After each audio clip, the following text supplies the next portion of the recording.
തൃപ്പൂണിത്തുറ നഗരസഭാ ചെയർമാൻ സ്ഥാനത്തേക്ക് advocate PL ബാബുവും vice ചെയർപേഴ്സണായി Radhika വർമ്മയും മത്സരിക്കും.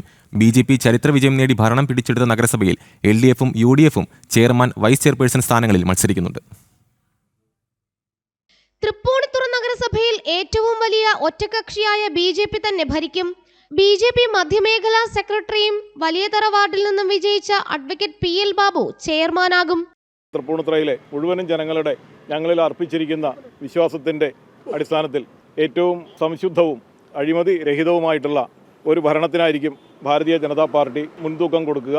അതുപോലെ തന്നെ തൃപ്പൂണിത്തുറയുടെ വികസനത്തിൻ്റെ കാര്യത്തിലും വരുന്ന 5 വർഷം കൊണ്ട് ഇന്ന് തൃപ്പൂണിത്തുറ മുനിസിപ്പാലിറ്റി വികസനത്തിൻ്റെ കാര്യത്തിൽ കേരളത്തിൽ 84ാം സ്ഥാനത്താണ്.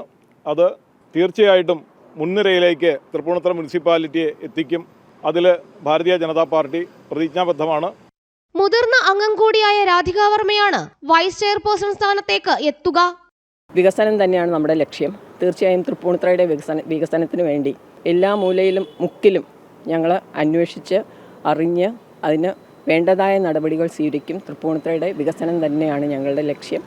തൃപ്പൂണിത്തുറ നഗരസഭയിൽ ഇന്ത്യ സഖ്യം എന്നത് പ്രാവർത്തികമാകാതെ വന്നതോടെ LDFും UDFും വെവ്വേറെ മത്സരിക്കാനും തീരുമാനമായി.